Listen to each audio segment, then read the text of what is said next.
नमस्कार, स्वागत है आपका न्यूज़ मीडिया में। चीन अब अंतरिक्ष में अपनी पकड़ मजबूत करना चाहता है। इसके लिए खास स्पेस प्रोग्राम प्लान तैयार किया गया है। आइए जानते हैं इस प्रोग्राम के बारे में। दुनिया के अलग अलग हिस्सों में जमीन कब्जाने वाले चीन की नज़र अब अंतरिक्ष में पड़ गई है। चीन का मकसद अंतरिक्ष में मौजूद ग्रहों, एस्टेरॉयड जैसी जगहों पर जाकर वहां से बेशकीमती खनिजों को लाना है। चीनी वैज्ञानिकों ने इसके लिए बाकायदा एक शुरुआती रोड मैप भी तैयार किया है। इसमें बताया गया है कि सन 2100 तक सौरमंडल में किस तरह से चीन के लिए एक स्पेस रिसोर्स सिस्टम तैयार करना है। China aerospace science and technology corporation के प्रमुख वैज्ञानिक वांग बी की देखरेख में इस सिस्टम को तैयार किया गया है। उनके मुताबिक इस सिस्टम का मकसद पृथ्वी से परे पानी और खनिज संसाधनों को खोजना और फिर खनन कर उसका इस्तेमाल करना है। वांग का कहना है कि स्पेस टेक्नोलॉजी में हुए विकास की वजह से जल्द ही चंद्रमा समेत गहरे अंतरिक्ष में जाकर संसाधनों को खोजा जाएगा और उनका आर्थिक फायदे के लिए इस्तेमाल किया जाएगा।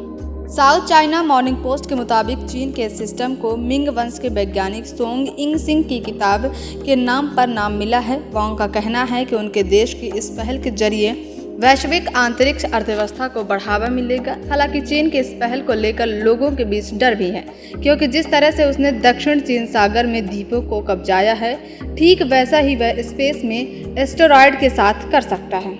आइए जानते हैं चीन का इरादा क्या है।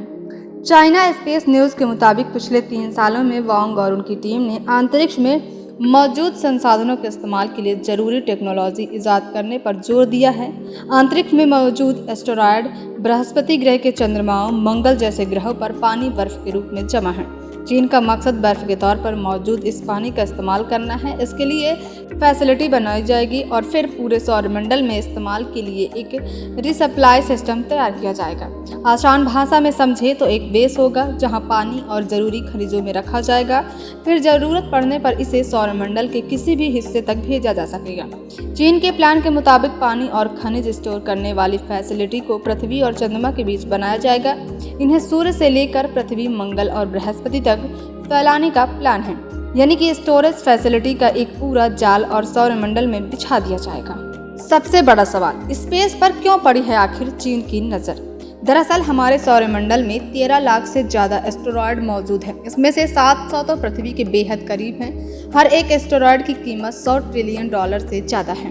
122 एस्टेरॉयड ऐसे हैं जहां पर जाकर आसानी से खुदाई की जा सकती है। यही वजह है कि चीन अंतरिक्ष में मौजूद इन एस्टेरॉयड को हथियाना चाहता है। चीन के इस पूरे प्लान को 2035 से लेकर 2100 तक पूरा करने की डेडलाइन सेट की गई है। आपको बता दें कि मौजूदा समय में विश्व की कई कंपनियां अंतरिक्ष की वाणिज्यिक दौड़ में शामिल हुई हैं। इन कंपनियों ने विश्व को अंतरिक्ष के आर्थिक उपयोग के लिए सोचने को प्रोत्साहित किया है।